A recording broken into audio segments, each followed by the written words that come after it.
raja, raja di atas segala raja, dalam arti menjadi raja yang dia harapkan. Ini pikiran kita nih, seringkali kita menggambarkan Yesus, menggambarkan Tuhan menurut kemauan kita. Petrus juga berpikir begitu. Dia nanti suatu saat menjadi raja yang akan membebaskan kita dari bangsa Romawi. Kalau dia jadi raja, saya mengikuti dia, saya bisa jadi menteri. Saya menjadi bisa komandan pengawal pasukan. Kan punya cita-cita, punya keinginan. Ya, maka ketika Yesus mati di kayu salib, kira-kira apa yang ada dalam pikiran Petrus? Aduh, sudah saya tinggalkan segala sesuatunya. Saya pikir saya bisa jadi menteri, saya pikir saya bisa jadi bagian daripada kerajaan, tapi rajanya mati. Kata dalam pikiran para murid, maka dikatakan di sini apa tadi? Simon Petrus dan para murid itu kembali pada kehidupan lama. Betul? Yaitu menjadi penjala ikan kembali. Artinya, selama orang mengikuti Yesus, menerima Yesus, mungkin adik-adik dibaptis, ada yang dari bayi, lahir kemudian dibaptis, kemudian tiap minggu ikut papa mama ke gereja, tetapi pengenalan Tuhannya sangat minim. Coba bayangkan kita yang nggak pernah melihat Yesus dengan kasat mata, melihat Tuhan dengan mata telanjang seperti ini, tetapi Petrus dan para murid melihat Tuhan, jalan bareng dengan Tuhan, pelayanan bareng dengan Tuhan, melihat mujizat, Yesus membangkitkan Lazarus, Yesus mencelikakan orang buta. Murid-murid ini melihat loh, selama pelayanan Yesus 3 tahun. Tetapi apakah itu cukup mengenal? Enggak juga tuh. Buktinya ketika Yesus mati di kayu salib, mereka kembali kepada kehidupan lama, menjadi nelayan. Betul, makanya Yesus mengingatkan di sini ketika mereka semalam-malaman tidak mendapat ikan juga, sama ya, peristiwa ini dengan peristiwa 3 tahun lalu sama kejadiannya. Semalam-malaman mereka nggak mendapatkan ikan, maka Yesus dari pinggir danau mengatakan, tebarkanlah jalamu di sebelah kanan. Betul? Tebarkanlah jalamu di sebelah kanan, lalu mereka mendapatkan ikan. Bayangkan Petrus yang seorang ahli nelayan, mengerti tentang nelayan, tentang menangkap ikan. Ikan itu adanya di waktu yang kapan, ada di dalam kedalaman danau yang kapan. Petrus pasti ahlinya. Karena dia hidupnya sebagai nelayan, punya pengalaman yang luar biasa. Betul? Tetapi di sini Yesus mau mengajarkan kepandaian, ilmu pengetahuan yang kamu peroleh tidak cukup untuk menyelami rahmatnya Tuhan. Kamu boleh pandai, kamu boleh paling hebat, tetapi nggak akan bisa menyelami semua karya Tuhan. Perlu apa, kata Tuhan? Perlu pengenalan akan Dia. Perlu membangun satu keintiman yang terus-menerus. Itu sebabnya tadi Pak Arno juga bilang supaya kita mengenal Tuhan lebih lagi, artinya supaya kita terus membangun satu relasi dengan Tuhan. Kalau kita nggak membangun relasi dengan Tuhan, bagaimana kita bisa mengenal? Saya baru kenal nih, baru berjumpa dengan Pak Arnold saat ini melalui streaming. Belum bertatap muka. Kalau saya nggak mulai hari ini membangun hubungan dengan Pak Arnold, mengenal terus, saya nggak akan kenal Pak Arnold secara pribadi. Demikian juga Pak Arnold nggak akan kenal saya secara pribadi. Tetapi kalau kita terus-menerus bergaul, intim, terus-menerus berbicara, bercakap-cakap, maka kita akan mengenal pribadi Tuhan. Betul? Maka perlu berdoa, perlu baca firman Tuhan, membangun rohani kita seperti apa yang Tuhan kehendaki. Tanpa kita membaca kitab suci, kita nggak mengerti loh pribadi Tuhan maunya seperti apa. Petrus, itu yang dialami Petrus dan murid. Padahal nubuatan-nubuatan dari para nabi dikatakan, kitab Mazmur, itu berbicara semua tentang Kristus yang mati di kayu salib. Yesus sudah berkali-kali katakan anak manusia akan mati. Tapi Petrus masih nggak paham ketika dia mati. Dan dikatakan pada hari ketiga akan bangkit. Petrus nggak paham. Betul? Sampai Yesus harus mengingatkan, tebarkanlah jalamu di kanan. Kenapa di kanan? Nah pertanyaannya kenapa di kanan? Kenapa yang sebelumnya tidak dibilang di kanan. Tapi tebarkanlah jalamu waktu 3 tahun yang lalu. Karena kalau kita bicara kanan, itu adalah bicara otoritas, kuasa. Ingat, Yesus naik ke surga, duduk di sebelah kanan Allah Bapa. Artinya ada kuasa, ada otoritas. Kalau kita baca Keluaran 15 ayat 6, Keluaran 15 ayat 6, saya bacakan aja ya. Kitab Keluaran 5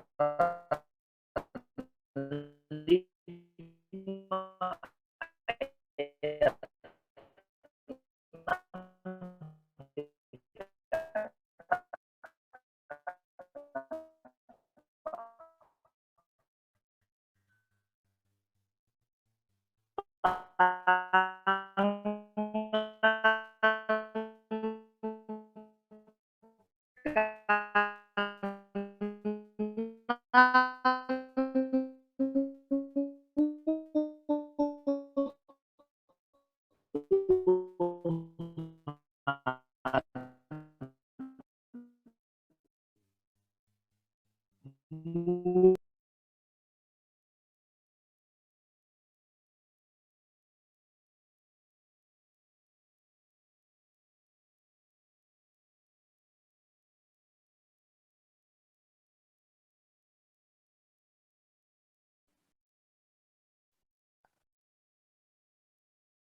Petrus yang belum mengenal Tuhan, meskipun udah pelayanan selama 3 tahun.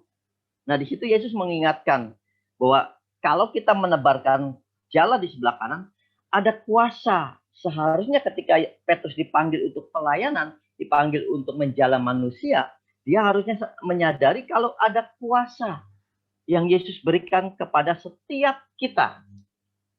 Setiap kita punya panggilan, setiap kita terpanggil untuk melayani, setiap kita hadir untuk panggilan-panggilan Tuhan. Itu sebabnya kalau kita ekaristi setiap minggu, di akhir daripada ekaristi, Romo selalu bilang apa? Pergilah kita diutus. Artinya ketika kita diutus, kita bukan saja pergi seperti itu, tetapi ada penyertaan Tuhan, ada kuasa Tuhan. Nah, kalau kita perhatikan Injil daripada yang Yesus ajarkan, ada 2 kata penting. Ada 2 kata penting ya. Yang pertama, Yesus pernah bilang gitu, marilah kamu yang letih, lemah, letih, lesu, datang kepadaku. Ada kata marilah. Dan yang kedua, Yesus katakan pergilah. Pergilah engkau memberitakan kabar baik sampai ke ujung bumi. Jadi ada 2 kata penting, marilah dan pergilah. Tetapi banyak sebagian orang hanya melakukan pergilah. Ada orang yang merasa, saya sudah bisa, saya pergi untuk melayani, untuk mewartakan kabar baik. Ketika dia pergi, seringkali di tengah perjalanan, di tengah pelayanannya, dia menjadi kecewa. Ketika ketemu persoalan, ketemu benturan, dia kecewa, lalu dia mengundurkan diri dari segala kegiatan. Sama ya, di dalam setiap organisasi, mungkin di dalam rokat juga pernah terjadi. Ketika kita tunjuk si A menjadi bagian daripada kegiatan-kegiatan, tiba-tiba dia ngambek mengundurkan diri. Ada nggak peristiwa itu? Pasti ada ya. Seringkali kita menjumpai orang-orang yang anak-anak sekarang bilang baperan, baperista, baper, terbawa perasaan. Kenapa? Dia kecewa, dia merasa idenya mungkin nggak diterima gitu. Nah, dia gampang putus asa, dia gampang menarik diri. Kenapa? Karena dia cuma pergilah, artinya dia pikir dengan kemampuan dia, dengan kepandaian dia, dia bisa melakukan segala sesuatu. Tetapi dia lupa, Yesus pernah bilang, marilah. Artinya datanglah dulu kepada Yesus, maka Yesus memberi kuasa kepada setiap kita. Baru kita diutus pergi. Maka dengan kemampuan, dengan rahmat Tuhan, kita bisa melakukan karya-karya Tuhan. Harusnya itu yang Petrus alami, tapi Petrus tidak mengalami itu. Artinya Petrus masih melayani, mengikut Kristus dengan tujuannya sendiri, dengan motivasinya sendiri, dengan keinginannya sendiri. Jadi apa yang Yesus pernah ajarkan, apa yang Yesus pernah perkatakan, itu nggak masuk di dalam dirinya. Yang masuk adalah agendanya sendiri. Berapa banyak dari kita, adik-adik juga, seringkali kita masuk di dalam ekaristi, kita masuk dalam kegiatan rohani, kita bawa agenda sendiri tanpa mau melihat agendanya Tuhan. Nah, tadi dikatakan ada apa? menangkap sejumlah ikan, yaitu 153. Dikatakannya ada angka 153 dan dikatakan ikannya besar-besar sampai tidak mengoyakkan jala. Ikan besar sebanyak itu, jala pun tidak koyak.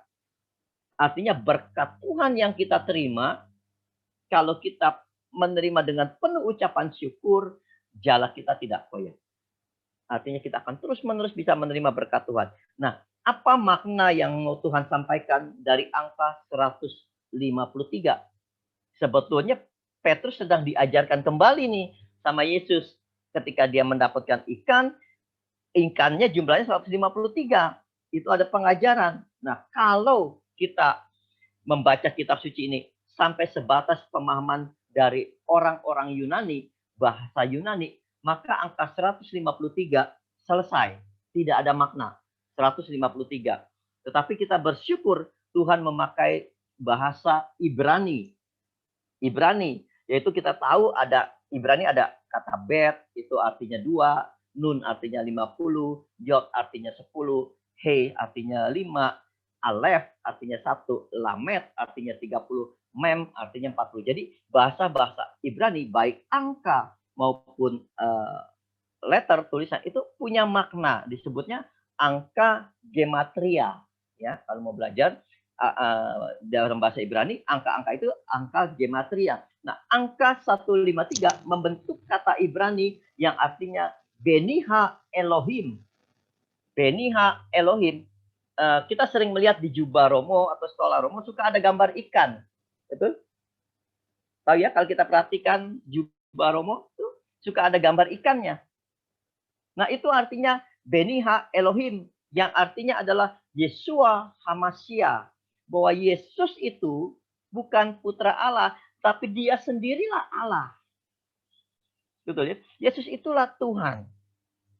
Dia menyatakan itu, aku loh Tuhan. Jadi pernyataan Tuhan di angka 153, sudah ikut 3 tahun pelayanan bersama Tuhan, kok masih nggak kenal kata Tuhan. Sampai diberikan mujizat menampak ikan 153, yang artinya adalah Beniha Elohim itu menyatakan bahwa ini loh aku, Yesus yang adalah Tuhan.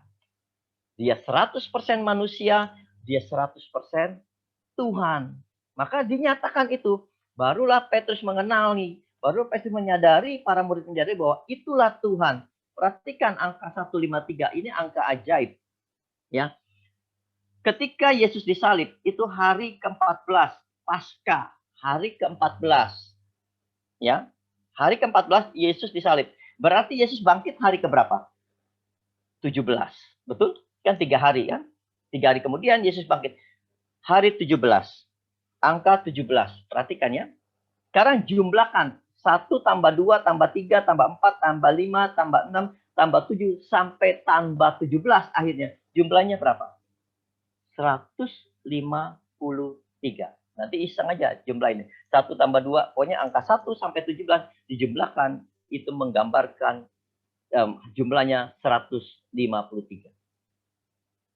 Lihat. Sekarang angka 17 menggambarkan apa?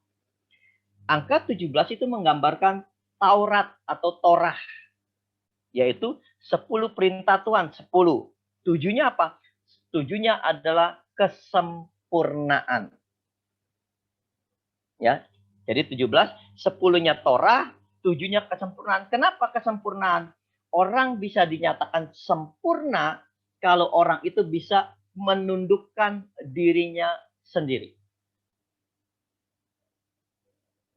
Ya. Makanya ini sangat penting. Penundukan diri artinya musuh terbesar daripada kehidupan kita adalah diri kita sendiri. Bukan siapa lawan kita, siapa di depan kita. Enggak. Tuhan bilang musuh terbesar adalah diri kita sendiri. Apakah kita bisa mengendalikan diri kita sendiri? Apakah kita bisa menundukkan semua keinginan kita? Karena kita seringkali menjadi ego, kita seringkali menjadi marah, kita seringkali menjadi memberontak ketika keinginan kita, ego kita tidak terpenuhi. Maka Tuhan mengajarkan bahwa di dalam 10 perintah Tuhan, intinya adalah penundukan diri. Betul? Ingat yang pertama Tuhan bilang, Kasihlah Tuhan Allahmu dengan segenap hati, dengan segenap pikiranmu, dengan segenap jiwamu. Bisa nggak kita mengasihi Tuhan dengan itu? Susah. Apalagi Tuhan pernah bilang, kasih juga sesamamu seperti dirimu sendiri. Lebih susah lagi kan? Seringkali kita mengasihi orang kalau orang itu baik sama kita. Padahal Tuhan bilang, kasihlah sesamamu. Tuhan nggak bilang, kasihlah sesamamu yang baik. Enggak. Tuhan bilang, kasihlah sesamamu seperti dirimu sendiri. Susah. Orang kita mengasihi diri kita sendiri aja susah kok. Betul? Kalau saya, Andi, mengasihi diri saya sendiri, bangun pagi, saya udah bersepeda. Saya nggak banyak makan lemak. Kenapa? Jaga diri supaya sehat. Itu artinya mengasihi diri kita sendiri. Kenapa? Tuhan pernah bilang begini, kalau Andi kamu sehat, kamu bisa melayani. Kalau kamu nggak sehat, bagaimana kamu bisa jadi berkat bagi banyak orang? Betul? Pikiran sehat, tubuh jasmani sehat, rohani sehat, baru kita bisa menjadi berkat bagi banyak orang. Itulah tujuan Tuhan di dalam setiap kehidupan kita. Maka Tuhan selalu mengingatkan supaya kita mengenal Dia sebagai Yesus. Ada satu peristiwa terjadi seperti ini. Saya cerita. Ada seorang gadis, dia punya pacar, dia mencintai cowoknya, tapi cowoknya enggak murni mencintai dia. Sampai ada satu lagi pemuda datang, pemuda ini baik, anak seorang hamba Tuhan. Lalu pemuda ini tidak menyukai, kurang menyukai perempuan ini karena dia pikir dia sudah punya pacar dan pacarnya ternyata teman dia. Nah, suatu hari gadis ini mengalami sakit. Ketika dia dibawa ke rumah sakit, ternyata didapatinya ada kanker sebesar buah apel di dalam rahimnya. Dan ketika diperiksa dokter, ternyata kankernya sudah stadium 3. Ketika dia ceritakan kepada pacarnya tinggalin dia. Ini nggak mungkin bisa berlanjut hubungan. Pacar tinggalin. Tapi cowok yang tadi, yang ragu-ragu antara mau atau tidak, dia berpikir ketika dia mengunjungi ke rumah sakit, lalu diceritakan keadaan dia, malah dia menjadi punya rasa cintanya makin besar. Lalu dia pulang, dia berdoa, Tuhan, apakah saya mengambil dia sebagai istri dalam kondisi seperti ini atau tidak? Tapi rasa entah itu kasihan atau cinta itu semakin besar. Sampai akhirnya dia lamar perempuan itu dan dia nikahi. Dalam keadaan kanker stadium 3. Dan dengan iman, lihat ya, dengan iman anak muda ini meyakini kalau Tuhan pasti sembuhkan dia. Tuhan pasti sembuhkan dia. Nah, akhirnya singkat cerita mereka menikah. Kemudian waktu mereka berbulan madu, tengah malam si perempuan ini mengalami satu kayak ada setrum, dia bilang, dan dia bilang dia sembuh. Dia mengalami kesembuhan dan dia merasa semua badannya enak. Lalu diperiksa ke dokter, betul dia sembuh, kankernya nggak ada lagi. Dahsyatnya Tuhan kita, kankernya tidak ada lagi. Nah, ketika dia selang beberapa bulan, 6 bulan kemudian, tiba-tiba kankernya kambuh. Perempuan itu mengalami bahkan lebih dahsyat. Kankernya sudah menyebar ke seluruh tubuh. Sampai dokternya ketika suaminya tanya, dok, apa yang harus dilakukan lagi? Kemoterapi kah? Operasi kah? Dokternya sampai bilang begini, kata dokternya, kami tidak akan melakukan apa-apa. Karena semua sia-sia. Semua sudah menyebar ke seluruh tubuh. Bahkan istrimu usianya tinggal 2 minggu dikatakan. Kalau kita mengalami seperti itu, kira-kira apa sih yang ada di dalam pikiran kita? Awalnya Tuhan sembuhkan, kenapa cuma 6 bulan, terus kambuh bahkan lebih parah. Kira-kira apa yang ada di dalam pikiran? Mungkin cowoknya akan bilang, aduh Tuhan kok jahat sih? Kok Tuhan begini sih? Ya kan? Udah setahun loh pandemi ini. Betul? Sudah setahun lebih pandemi wabah ini tidak berakhir. Yang berdoa banyak nggak? Banyak. Seluruh dunia orang berdoa. Karena pandemi ini mewabah seluruh dunia. Bahkan bukan bicara soal aspek kesehatan. Keuangan juga kena dampak. Orang banyak yang di PHK. Komoditi negara juga terganggu. Perekonomian negara terpuruk. Apalagi sekarang lagi melanda tsunami corona di India kan. Mengerikan. Pertanyaannya, semua orang berdoa nggak? Berdoa.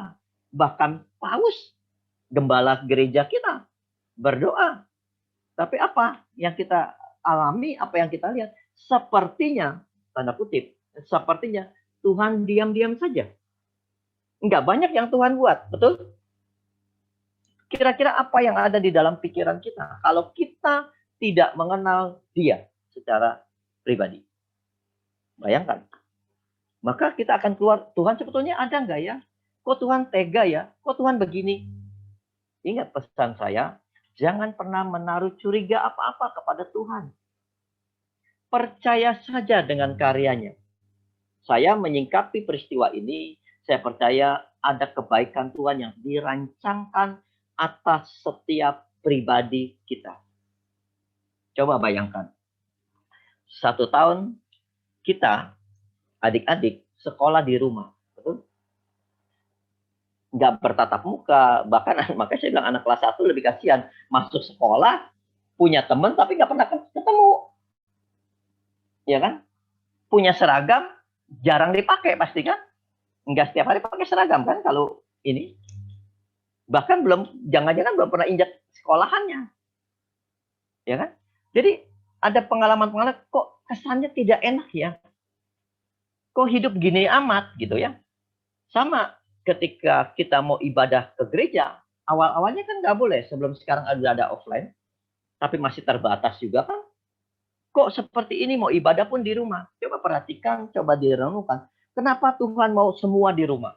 Bahkan orang bekerja pun WFH di rumah juga. Mungkin papa mamanya yang bekerja, sekarang bekerja di rumah. Coba renungkan dari peristiwa yang terjadi ini, kenapa semua Tuhan inginkan di rumah? Saya menangkap begini. Pertama, 24 jam kita punya waktu. Sebelum pandemi, kita sibuk. Yang kerja sibuk, yang sekolah sibuk, bisa bermain, pulang sekolah bisa kelayapan kemana-mana, bahkan bisa pulang malam, bla bla. Punya kesibukan semua. Bahkan ketika kita minggu Ekaristi, kita rasanya mau cepat-cepat pulang, mau pergi jalan-jalan. Semua sibuk. Punya 24 jam. Terus Tuhan tanya, punya waktu buat aku nggak ya? Oh ada Tuhan, ntar waktu doa makan, waktu doa pagi, waktu doa malam. Itu pun cuma sekian menit. Nah, Tuhan mau kita membangun satu hubungan pribadi dengan Tuhan. Di masa-masa pandemi ini, saya bilang, inilah waktu yang paling baik Tuhan beri buat setiap kita. Saatnya kita membangun hubungan dengan Tuhan, supaya mengenal pribadi Dia, supaya kita semakin akrab, supaya kita semakin mengerti apa yang Tuhan kehendaki dalam kehidupan kita. 24 jam, 8 jam kita bekerja, 8 jam kita tidur, kita masih punya sisa waktu. Bisa dong buat Tuhan 1 jam aja kata Tuhan sehari. Kalau kita membangun itu, kita akan mengenal Tuhan. Kita akan mengerti. Oh, Dia Tuhan yang baik. Oh, Dia Tuhan sungguh ada. Oh, Dia Tuhan sungguh hidup dalam kehidupan kita. Itu yang Tuhan mau. Nah, si cowoknya tadi, saya kembali ke cerita tadi. Cowoknya tadi tidak memahami. Yang dia tahu, Tuhan harus buat mujizat. Maka ketika istrinya meninggal pada saat itu, dia kecewa. Dia marah-marah, dia tanya kepada orang tuanya yang hamba Tuhan. Maksud Tuhan apa ya? Betul kan? Setiap kita sering bertanya, Tuhan, Engkau ada nggak ya? Kok begini kejadiannya? Seringkali kita berpikir yang diproses istrinya yang sakit. Tuhan sedang memproses nih istrinya yang sakit. Tuhan sedang memproses nih, membentuk istrinya. Ternyata bukan. Yang Tuhan sedang proses, yang Tuhan sedang bentuk adalah cowoknya, suaminya. Apakah dia setia, apakah dia taat ketika dia mengalami hal-hal yang tidak enak menurut dirinya. Betul? Ketika kita mengalami pandemi, ketika kita mengalami wabah ini, itu kan sesuatu yang tidak mengenakan ya.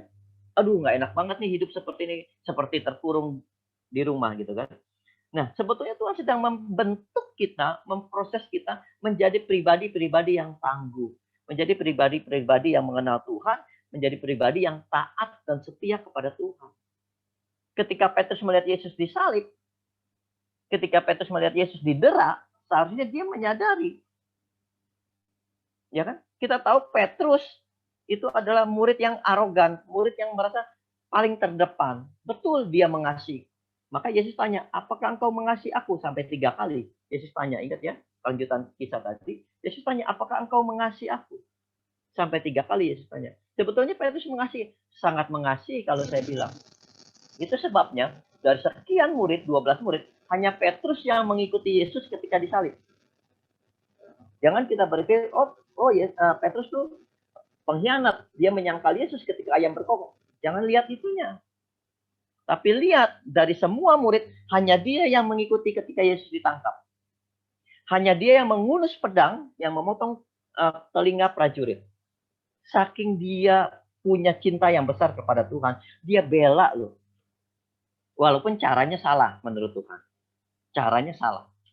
Betul? Tapi cinta dia, keinginan selalu ada dengan Tuhan, itu besar. Sampai dia berani mengikuti, meskipun dia akhirnya menyangkal kan. Oh, saya nggak kenal gitu. Bayangkan kalau peristiwa itu terjadi pada kita. Kita menyangkal juga, pasti menyangkal lah. Jujur, cari aman, main aman. Kamu kenal Yesus? Oh enggak, gitu kan. Karena pada saat itu belum ada martir. Beda setelah peristiwa kebangkitan, orang begitu dekat mengenal Tuhan, nggak takut lagi. Nggak bakal menyangkal. Maka Stefanus dirajam batu, karena dia nggak menyangkal Tuhan. Orang ketika itu bisa menjadi martir. Martir itu nggak sembarangan, dipilih Tuhan. Maka dia rela ketika dia harus dirajam batu. Stefanus kita tahu para rasul akhirnya matinya mengenaskan. Petrus sendiri memberi diri disalib dengan salib yang terbalik. Karena dia merasa tidak layak, tidak pantas disamakan dengan gurunya, disamakan dengan Tuhan. Paham ya? Jadi kenapa Petrus diingatkan harus menebar jala di kanan? Diingatkan bahwa ada kuasa yang menyertai dia. Kenapa 153? Bahwa itu menunjukkan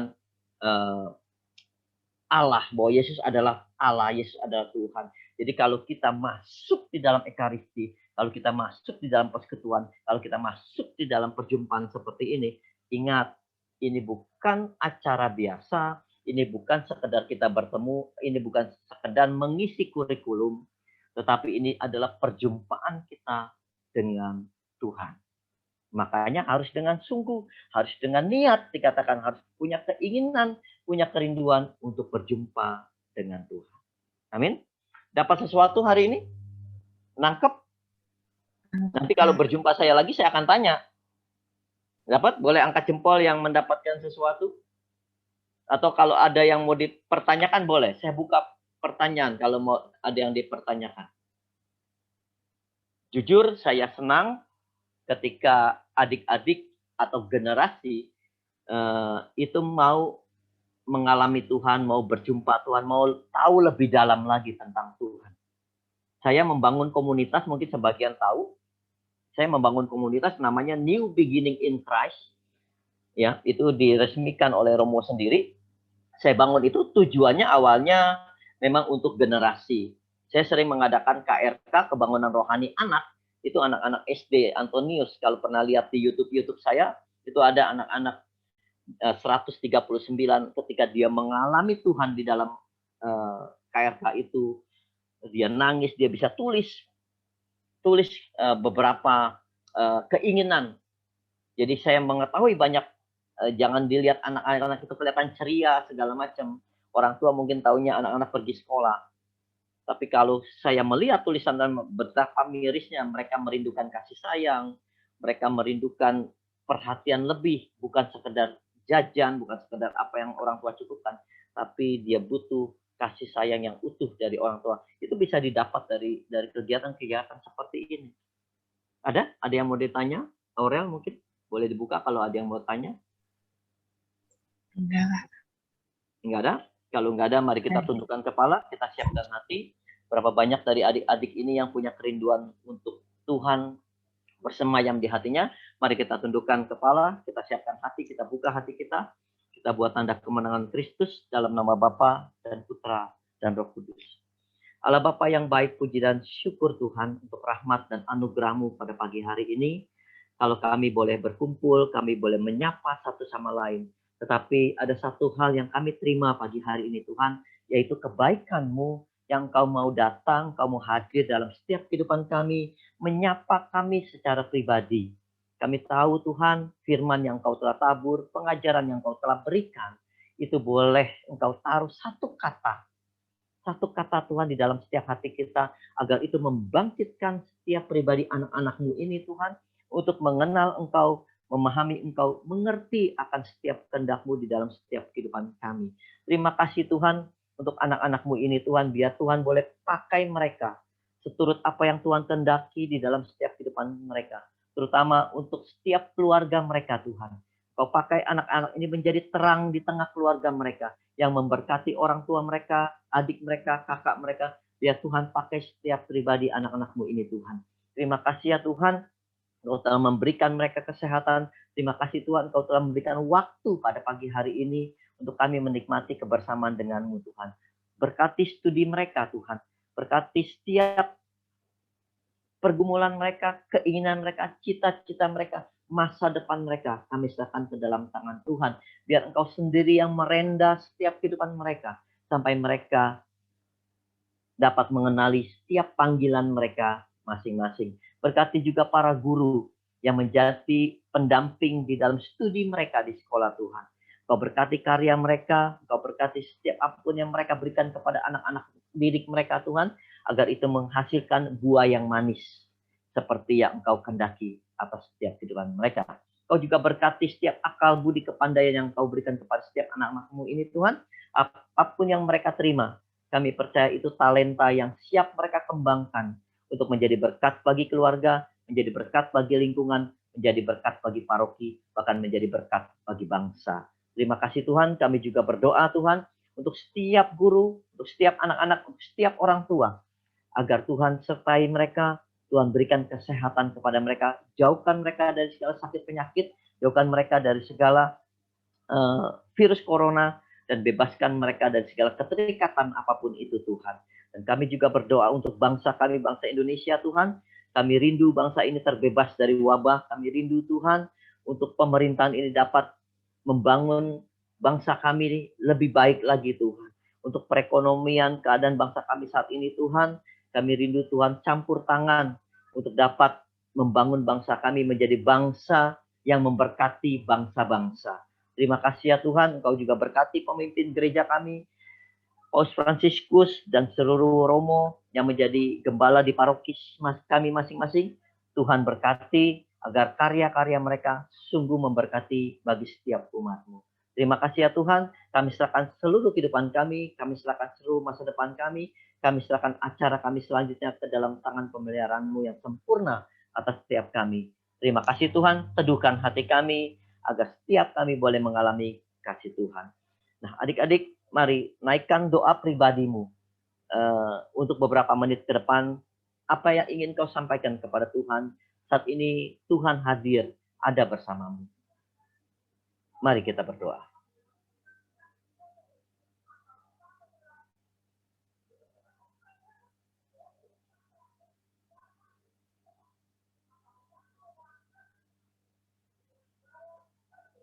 Inilah doa kami, doa anak-anak-Mu, baik yang terucap maupun yang ada di dalam hati Tuhan.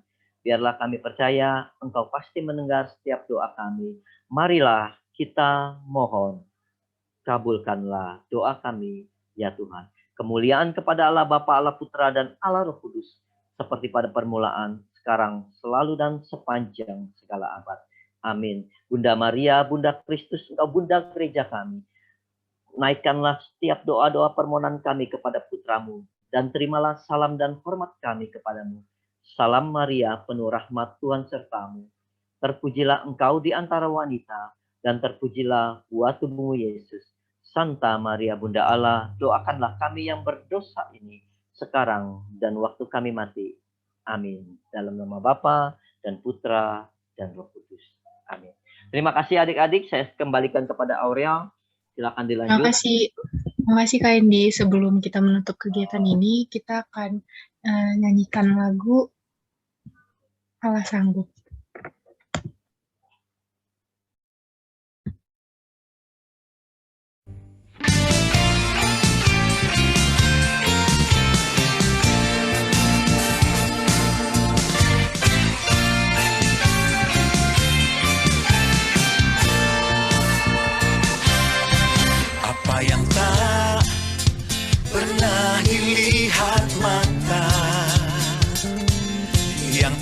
pernah didengar telinga,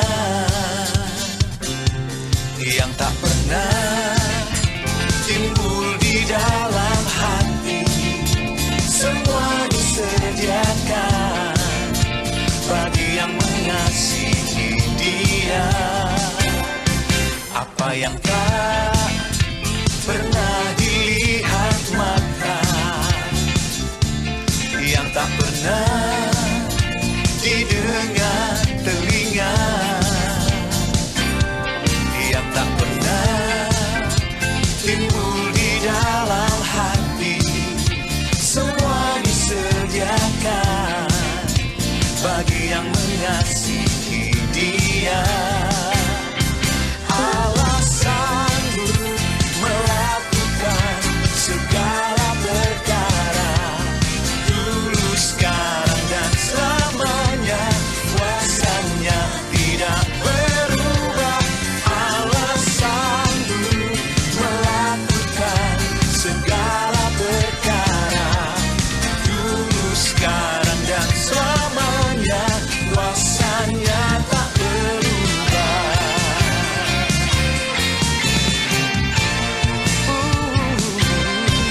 Apa yang tak pernah dilihat mata,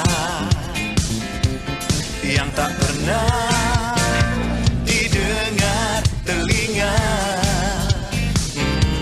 yang tak pernah timbul di dalam hati, semua disediakan bagi yang mengasihi Dia.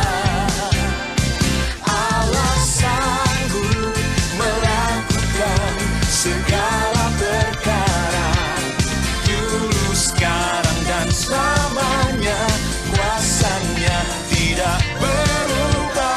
Allah sanggup melakukan segala perkara, dulu, sekarang, dan selamanya. Kuasanya tak berubah. Bagi Allah tidak ada yang mustahil. Dia sanggup menyediakan segala yang terbaik bagi kita.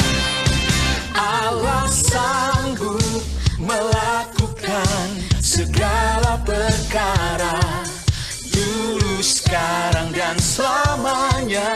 Kuasanya tidak berubah.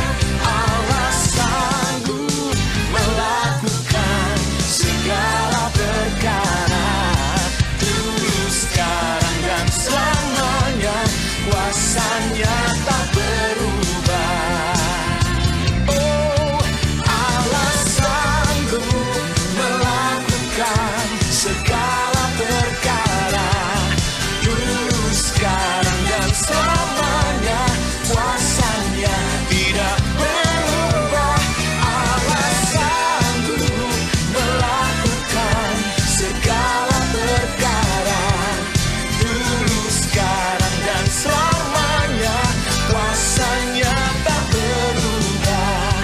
Dulu, sekarang, dan selamanya. Dulu, sekarang, dan selamanya. Dulu, sekarang, dan selamanya. Kuasanya tak berubah.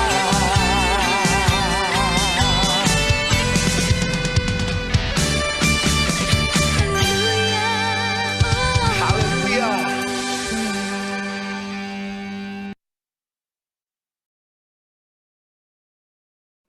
Oke, kegiatan hari ini udah selesai. Makasih Kak Endi udah nyempetin waktunya untuk masuk dalam kegiatan ini dan juga udah sharing firman dan lain-lain.